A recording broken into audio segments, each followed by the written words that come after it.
आइए सुनिए, देखिए, समझिए सनातन सत्य। जैसी दृष्टि वैसी सृष्टि, दृष्टि विज्ञान। कुदरत, कुदरती रचना एवं कुदरत के कानून से शाश्वत सुख की प्राप्ति। जोधपुर के परम पूज्य महात्मा उपासक प्रोफेसर डॉक्टर सोहन राज तातेड़ के निर्देशन में सनातन सत्य। जैसी दृष्टि वैसी सृष्टि, दृष्टि विज्ञान।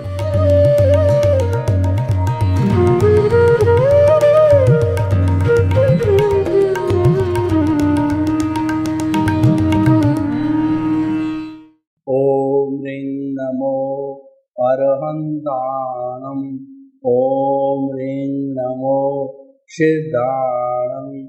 ओम ह्रीं नमो आयर्याणं। ओम ह्रीं नमो उवजायाणं। ओम ह्रीं नमो लोये सव साहुणं। ओम ह्रीं नमो लोये सव साहुणं। ऐसो पंच नमोकारो सव पावपणासनो मंगलाणं सभेसिं पडमं हवै मंगलं। पडमं हवै मंगलम्। ओम नमो भगवते वासुदेवाय। ओम नमः शिवाय। जय सच्चिदानंद। भाई और बहनों, मातृशक्ति को नमन। आज का हमारा बहुत ही सुंदर विषय अज्ञा एवं प्रज्ञा का संसार। अज्ञा का अर्थ होता है मन वचन काया से जुड़ी हुई सारी प्रवृत्ति, वो अज्ञा का अकाउंट कहलाता है। यानी जिस जगत में हम जी रहे हैं, जिस जगत के अंदर खुली आंखों से दुनिया को देख रहे हैं, सुबह से शाम, जन्म से मृत्यु तक जो जीवन जी रहे हैं, वो सारा अज्ञा का संसार है।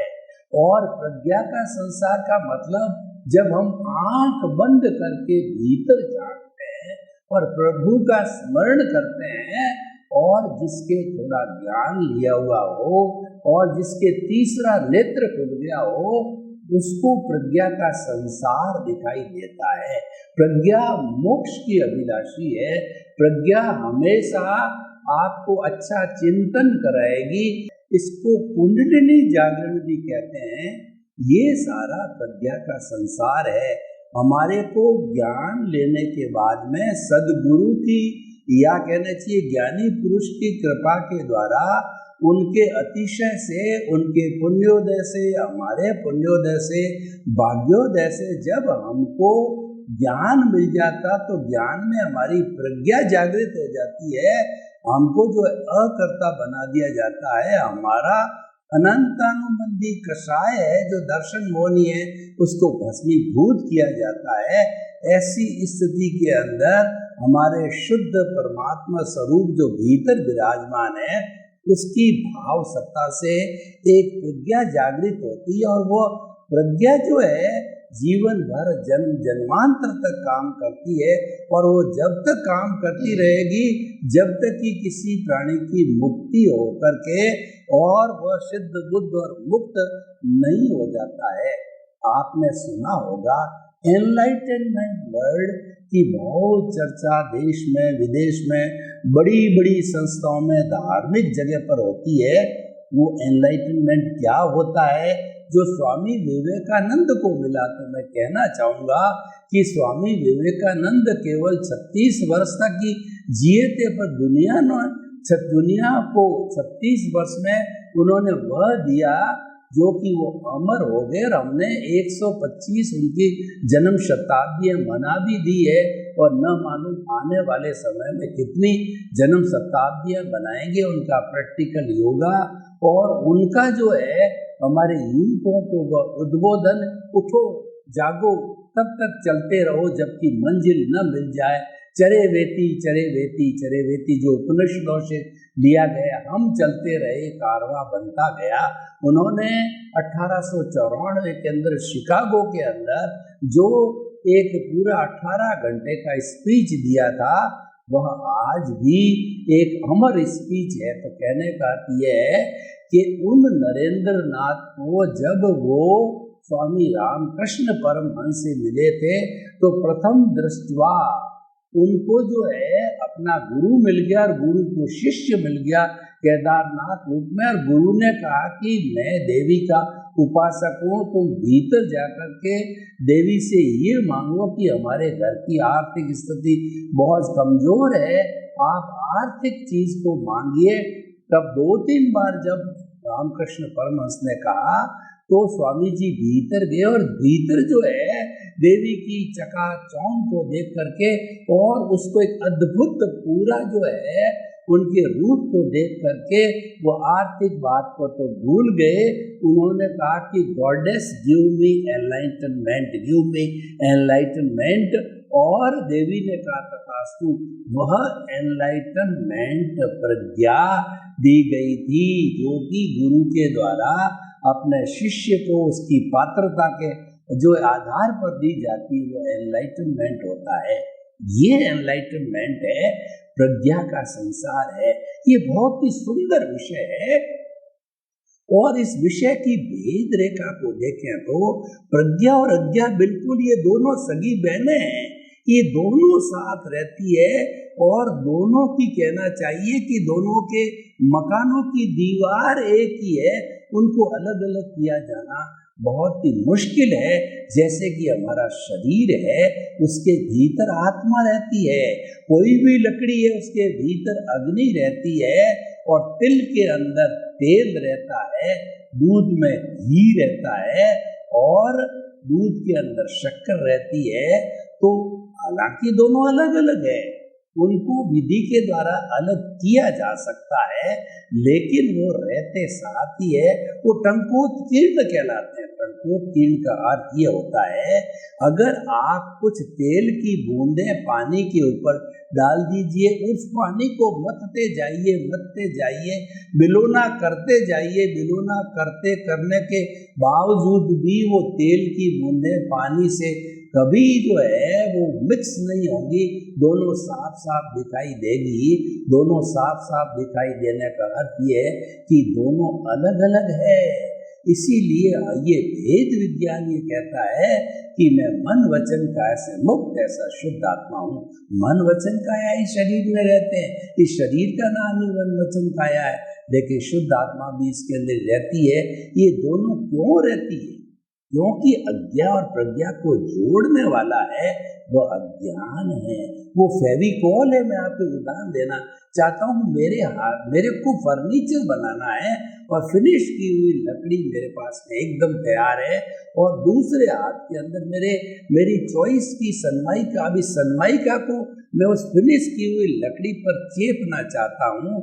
तो खाती क्या करता है कि मार्केट से जो हाई ग्रेड का फेविकॉल लेकर के आता है, उस फेविकॉल को लकड़ी के ऊपर लगाता है, और लगा करके और जिस आकार की सनमाइका को लगाना होता काट करके उतनी लकड़ी पे लगा के उसको दबा दिया जाता है 24 आवर्स तक, और दबाने के बाद जब उसको खोला जाता है दोनों एक हो जाते हैं। जबकि पहले दोनों एक थे। तो ठीक इसी तरह से जन्म जन्मांतर से हमारा जो अमूर्त शुद्ध आत्मा भगवान मूल रूप से द्रव्य रूप से है, जो कि देखिए हर जो है प्राणी में एक सा है। चींटी गाड़ी चींटी और गाय भैंस ऊंट बैल और राम कृष्ण सिमंदर स्वामी भगवान 24 चेतन, उनके मूल स्वरूप दिव्य आत्मा के अंदर दृष्टा के अंदर कोई फर्क नहीं है। जो ये विविधता दिखाई देती है वो सब अपने अपने कर्मों के कारण होती है, और उस कर्मों के पुंज को अज्ञा कहते हैं। उस अज्ञा को जो है अलग करने का जो साधन है, साबुन है, डिटर्जेंट है, वो प्रज्ञा है। वो प्रज्ञा अगर आपका जब उदय और प्रबंध चल रहा है, जो पिछले जन्म से आप अज्ञा का संसार लेकर के आए हो, हम क्या करते हैं? देखिए, हम कोई भी धंधा करते हैं तो धंधे के अंदर हम सेल करते हैं, परचेज करते हैं, और सेल और परचेज के बाद के अंदर हमको प्रॉफिट मिलता है, वो ग्रॉस प्रॉफिट होता है। उस ग्रॉस प्रॉफिट में जितने भी खर्चे हैं, बिजली के, पानी के, किराए के और हमारे मुनीम जी के, सब कुछ देने के बाद 2, 5, 10% जितना भी हमारा नेट प्रॉफिट मिलता है, वो हमारा प्रॉफिट ये हमने अर्न किया। तो पिछले जन्म में भी हमारा जीवन काल में यही होता है कि जो कुछ भी हमारा उदय प्रारब्ध मैकेनिकल मोड से जो हम पिछले जन्म से लेके आए हैं, जो कि नियत है मन वचन काया तथा उससे जुड़ी हुई हर अवस्था मात्र कुदरती रचना है, और वह कुदरती रचना वो नियत है, फिक्स है, व्यवस्थित है, उसमें फेर बदलने की हमारी कोई गुंजाइश नहीं है। फेर बदल क्यों नहीं कर सकते? मैं आपको उदाहरण देता हूँ। देखिए, उदाहरण के द्वारा स्थिति क्रिस्टल क्लियर हो जाती है कि जितनी फिल्में बनती है, उस फिल्मों के अंदर डायरेक्टर जो है वो हीरो को, हीरोइन को, विलियन को जो भी शॉट्स दिए जाते हैं उनको डायरेक्शन देता है। अगर वो सही तरह से डायरेक्शन बोल करके ऑडियो वीडियो जब तक सही नहीं होता, वो कहता है कट, यानी उस जो है शॉट को काट दिया जाता है, सही को रख दिया जाता। कट कट करते कई वर्षों के अंदर 2-2.5 घंटे की फाइनल फिल्म बनती है, काट छांट के द्वारा, एडिशन डिलीशन के द्वारा, संशोधन के द्वारा। तो वो फिर फाइनल जो फिल्म होती है, वो जब रिलीज की डेट होती है तो पूरे भारत में कहिए, पूरे जो है राज्य में कहिए, जहाँ जहाँ एरिया होता है वो रिलीज हो जाती है। तो मैं आपको बताना चाहता हूँ कि आप जब थिएटर के अंदर जाते हो, वो 2-2.5 घंटे की फिल्म देखते हो, तो और फिल्म को आप एक एक अक्षर, एक एक शब्द को देखते हो, स्टार्ट से एंड तक। क्या उसके अंदर कोई फेर बदल किया जा सकता है? नहीं किया जा सकता है। और जब फिल्माई गई थी तो बहुत सारे चेंजेज हुए थे। ठीक उसी तरह से पूर्व जन्म के अंदर हम जब अलग अलग भाव करते, अलग अलग शॉट लेते हैं, तो वो हमारा जैसा जो है शॉट के अनुसार भाव डाले होते हैं, एक भाव को हम पॉज कहते हैं, और बहुत से भाव पूरे जन्म भर डालते रहते हैं, तो वो बंच ऑफ दी कॉजेस या कॉजल बॉडी कहलाती है। वो हमारी अज्ञानता, उसको लिंग शरीर भी कहते हैं, उसको जो है कारण शरीर कहते हैं, कारण शरीर कहते हैं।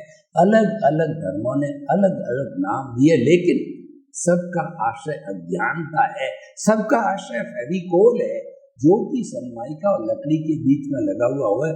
इसको हटा दो तो हमारी शुद्ध परमात्मा स्वरूप आत्मा अपने मूल स्वरूप के अंदर मुक्ति को चली जाती है। वो जो अज्ञा है, यानी हमारी जो अज्ञा है, हमारा ये मन वचन काया रूपी जन्म जन्मांतर से बार बार जन्म लेता है, बार बार मरता है।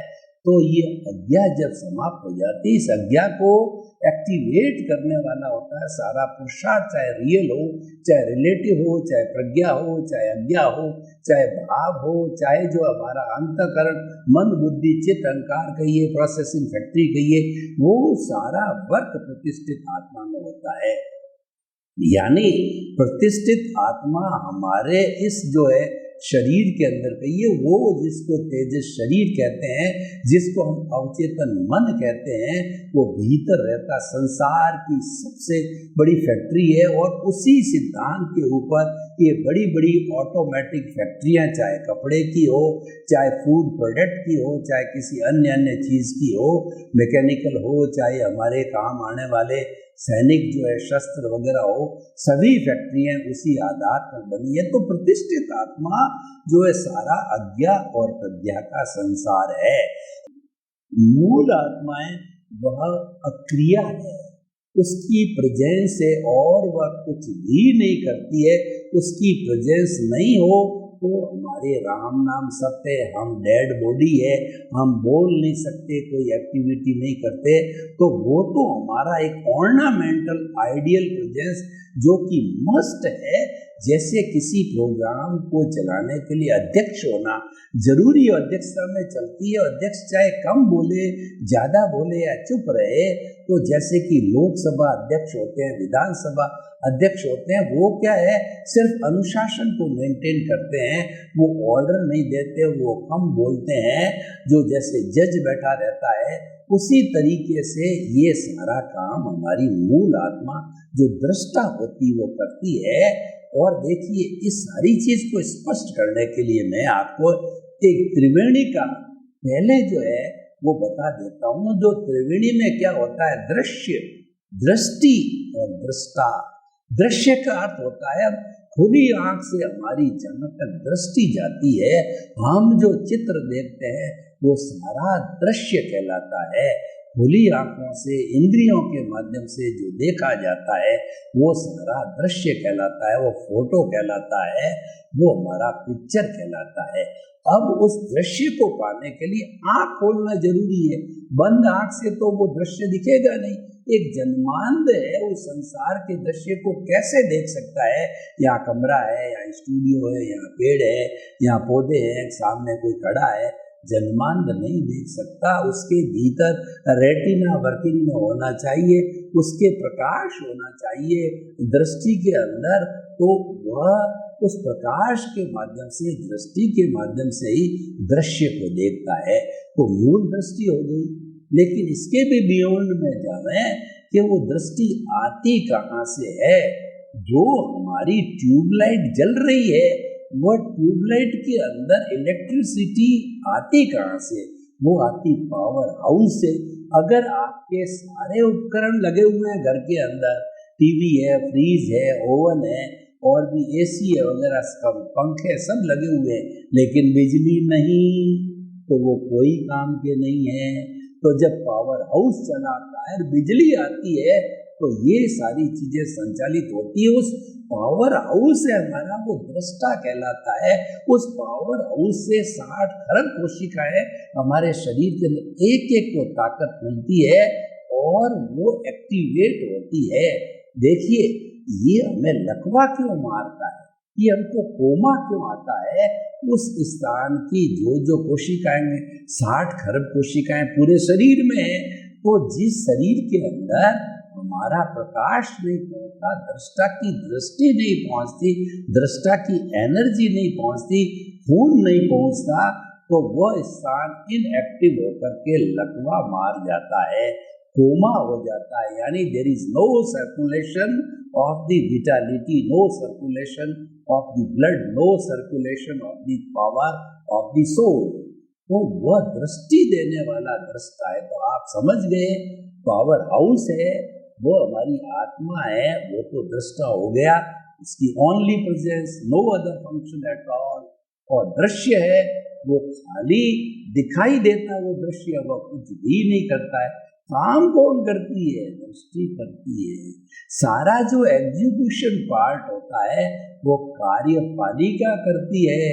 राष्ट्रपति सिर्फ मोहर लगाता है और नीचे वाले जो केंद्र का रूल होता है वो लागू करते। रूल कौन बनाता है? एग्जीक्यूशन वाले बनाते हैं। राज्यसभा और लोकसभा बनाती है। जब वो कानून कायदा पूरे हिंदुस्तान के अंदर लागू होता है तो वो दृष्टि मुख्य है। ये दृष्टि जो है ये हमारी प्रतिष्ठित आत्मा, उसके दो विभाग हो गए, अज्ञा और प्रज्ञा। अज्ञा भी दो तरह की है, प्रतिष्ठित आत्मा दो तरह की है। एक तो क्या होती है, चार्ज होती है जो पिछले जन्म से लेकर के आते हैं, उसको उदय और प्रारब्ध कहते हैं। वो मैकेनिकल पार्ट है, उसके अंदर हमारी कोई स्वतंत्रता नहीं है। मन, वचन, काया तथा उससे जुड़ी हुई हर अवस्था मात्र कुदरती रचना है। अवस्था हमेशा टेम्परेरी होती है, अवस्था मात्र नाशवान होती है, ये आने वाली होती है, जाने वाली होती है। सुख आता है वह भी चला जाएगा, दुख आता है वह भी चला जाएगा। ये सब अवस्थाएं हैं, तो ये अवस्था टेम्परेरी होती है। ये इसको टेम्परेरी अवस्था, ये जो होता है ये मैकेनिकल मोड में होता है। ये जो हमारा उदय और प्रारब्ध होता है, ये हमारा पिछले जन्म की हमारी जो कुछ भी जो हम फिल्म बना के लेके आए वो होता है। पिछले जन्म का हमने जिस तरीके का जो है वो स्क्रिप्ट तैयार करके लगाए है, मन वचन का की बैटरियां फुल चार्ज करके 100% इस जन्म में पूरी जीरो होती है मृत्यु तक अवस्था में, जो हमारा आयुष्य कर्म कहलाता है। तो ये तो होगी हमारी सारी अज्ञा। अज्ञा का अर्थ होता है नो चेंजेस, उसके अंदर नो फ्रीडम। क्यों? ये कुदरती रचना है। ये तो पिछले जन्म में मृत्यु के समय ही कुदरत ने आंसर शीट अपने हाथ में ले ली थी और कुदरत ने कहा था जैसा तुमने आंसर शीट में लिखा है वैसा मैं अगले जन्म में तुम्हारे को रिजल्ट दूंगी। अगर अच्छा कार्य किया, अच्छा लिखा है तो आपको पुण्य मिलेगा, खराब लिखा है तो आपको पाप मिलेगा। तो ये तो सारा जो है गिव एंड टेक, लिया दिया लिया दिया चलता रहता है। ये जड़ का संसार है, अज्ञा का संसार है। और प्रज्ञा के संसार में क्या करना होता है? प्रज्ञा के संसार में, क्योंकि वो आत्मा की प्रतिनिधि में पूरी फ्रीडम है, क्योंकि जो कुदरत का कानून है वह हमारी चेतना पे, हमारी आत्मा के साम्राज्य पर लागू नहीं होती। और आत्मा साम्राज्य की हेड होती है वो प्रज्ञा होती है। वो क्या करती है? जब कभी अज्ञा के साथ जुड़ गए, हम उदय प्रारब्ध के साथ में जुड़ गए, रहना चाहिए, मुक्त रहना चाहिए।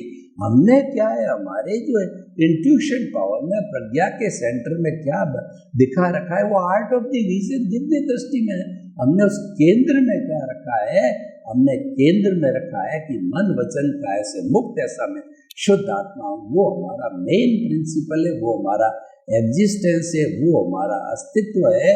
और उस अस्तित्व के सारे चलेंगे और इन अवस्थाओं को समाप्त कर देंगे, प्रतिष्ठित आत्माओं को समाप्त कर देंगे, अज्ञानता को हम समाप्त कर देंगे, अज्ञा को हम समाप्त कर देंगे, हम मन को समाप्त कर देंगे। तो हम जो है हमारी जो फुल फ्रीडम जिसको कि मोक्ष कहते हैं वो प्राप्त कर सकते हैं। तो ये हमारी जो विद्या है ये कंट्रोलिंग पावर है। ये जब कभी भी हम मुक्तता से हम जुड़ने लग जाते हैं, मुक्त की जगह जब युक्त वो फोर्स चलता है कर्मों का, उसमें हम युक्त हो जाते हैं। इतना पावरफुल होता है वो अज्ञा का जो उदय प्रारब्ध इतना पावरफुल होता है। अच्छे अच्छे सन्यासी हिल जाते हैं, बड़े बड़े हुए पहुंचे हुए दिग्गज जो है हिल जाते हैं। उसके अंदर हमारे को सम्यक ज्ञान दर्शन जो कि हमारे उस दिव्य दृष्टि में कहिए, आर्ट ऑफ द विजन में कहिए, केंद्र में कहिए फिट होता है, उसकी एप्लीकेशन करो, तुरंत एप्लीकेशन करो। ये एप्लीकेशन प्रज्ञा करवाती है। वो प्रज्ञा सम्यक ज्ञान दर्शन को जो आपका युक्त हो रहे हो, जुड़ रहे हो, उसके ऊपर जो है वो लागू करती है। एप्लीकेशन ऑफ द सम्यक ज्ञान दर्शन, application of your development of the last birth और दिस बर्थ, उसकी एप्लीकेशन करने में क्या होता है, आप पुनः जो है अज्ञा से मुक्त हो जाते हो। कोई कर्म का बंधन नहीं होता, इसको शुद्ध भाव कहते हैं। और इससे जो पुण्य का संचय होता है वो हमारे मोक्ष के लायक और सहायक होता है, वो हमको मुक्ति की ओर ले जाने वाला होता है। तो हम ये कहना चाहते हैं कि अज्ञा तो मैकेनिकल है, उसमें आपकी कोई स्वतंत्रता नहीं, 100% आप स्वतंत्र हो। और प्रज्ञा जो है वो चेतना से जुड़ी हुई, जिस पर कुदरत का कानून, कुदरत की रचना, कुदरत लागू नहीं होती है, आप उसमें स्वतंत्र हो, पूरे 100% स्वतंत्र हो। तो आपकी स्वतंत्रता का अर्थ यह है कि आप नए भाव मत डालो। भाव डालने से अज्ञा खड़ी हो जाएगी, तो नए भाव मत डालो। और ये जो जंक्शन पॉइंट, प्रज्ञा का जंक्शन पॉइंट है, ये बड़ा इम्पोर्टेंट है। इस जंक्शन पॉइंट पे, इस धरातल पे बहुत सी बातें, बहुत से गुण, बहुत से मूल्य आकर के इकट्ठे होते हैं। मैं उनका नाम बताता हूँ। प्रज्ञा आती है, उसके बाद के अंदर जुदापन की जागृति आती है, आपका भेद विज्ञान आता है, आपका जो है वो सम्यक ज्ञान दर्शन आता है, और आप जो उनकी एप्लीकेशन करते करते जो है आपका जो डायरेक्शन होती है, आपकी जो डायरेक्शन का अर्थ ये हो गया है कि आपकी जो रॉन्ग बिलीफ थी वो समाप्त होकर के राइट बिलीफ में हो जाती है, दृष्टि ऊपर की ओर हो जाती है, आपका कुंडलिनी जागरण हो जाता है, तो वह जो ऊर्ध्वमुखी होकर के वह ऊपर की ओर जाकर के यानी वो मुक्ति की ओर जाने लग जाती है। तो हम ये कहना चाहते हैं अज्ञा अधोमुखी है, नीचे की ओर ले जाने वाली है, प्रज्ञा जो है ऊर्ध्वमुखी है, वो भीतर ले जाने वाली है, और उसका जो जंक्शन पॉइंट है जहाँ आकर के सब मिलती है, उपयोग किया जाता है, वह हमारा प्रज्ञा का संसार है। उसके नीचे अज्ञा का संसार है और जंक्शन पॉइंट से ऊपर प्रज्ञा का संसार है। तो हम आपको ये कहना चाहते हैं दोनों अलग अलग अकाउंट में अब आपको तय करना है कि आपको कौन से अकाउंट में जाना है, क्योंकि तय करने में आप स्वतंत्र हो, ये आपकी स्वतंत्रता है। आपको तय करना पड़ेगा कि आपको अज्ञा के पाले में रहता है या प्रज्ञा के पाले में रहता है। नॉर्मल व्यक्ति के पास में ज्ञान होता नहीं, उसको कभी ज्ञानी पुरुष मिलते नहीं, सद्गुरु मिलते नहीं, उसका पुण्योदय होता नहीं है, वो तो जन्म लेता है मरता है, जन्म लेता है मरता है। और भेद रेखा को खींच करके आप अगर मुक्ति की ओर जाना चाहते हो तो प्रज्ञा के साथ में जुड़े रहिए, ताकि कि आपकी अज्ञा जो है वो समाप्त हो जावे। तो भाइयों बहनों, बहुत सुंदर विषय है, और जो इसको पा लेता है, जो इस बात को समझ लेता है, जो इस दिव्य दृष्टि को पा लेता है, ये दिव्य दृष्टि वह है जो कि भगवान कृष्ण ने अर्जुन को दी थी, और अर्जुन ने वो महायुद्ध करके जो है महाभारत करके जो मुक्ति को गया, कैसे गया, दिव्य दृष्टि से गया। तो भाइयों और बहनों, आप इसको समझिए। सर्वे भवन्तु सुखिनः, सर्वे सन्तु निरामया, लोक के सब जीवों को सुख मिले, शांति मिले, आनंद मिले, प्रेम मिले, दिव्य दृष्टि मिले, और सब शाश्वत सुख को प्राप्त करे। आपके प्रति मंगल भावना। ओम शांति।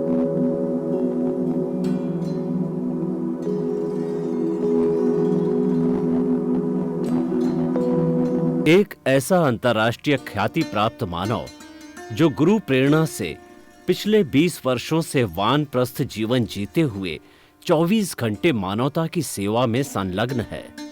एक ऐसा मानव जो अभी राष्ट्रीय, अंतर्राष्ट्रीय टीवी चैनलों पर 7,500 एपिसोड के माध्यम से सनातन सत्य, आत्मविज्ञान एवं पुनरुत्थान व्यवहार एवं निश्चय जगत के जीवनोपयोगी विषयों पर हृदय स्पर्शी प्रवचन कर चुका है। उस मानव का नाम है महात्मा उपासक प्रोफेसर डॉक्टर सोहन राज तातेड़। प्रोफेसर तातेड़ द्वारा योग, दर्शन, शिक्षा विषयों पर रचित पीएचडी स्तर के 250 शोध ग्रंथ भारत के 100 प्रतिष्ठित विश्वविद्यालयों में शोधार्थी पढ़ रहे हैं, तथा वे सभी शोध ग्रंथ वहां की सेंट्रल लाइब्रेरियों में उपलब्ध हैं। महात्मा सोहन राज ने अभी तक हजारों स्कूलों, कॉलेजों, विश्वविद्यालयों एवं संस्थाओं में सेमिनार, वर्कशॉप, कैंप लगाकर लाखों विद्यार्थियों को योग, दर्शन, शिक्षा का प्रशिक्षण देकर उन्हें सुसंस्कारित किया।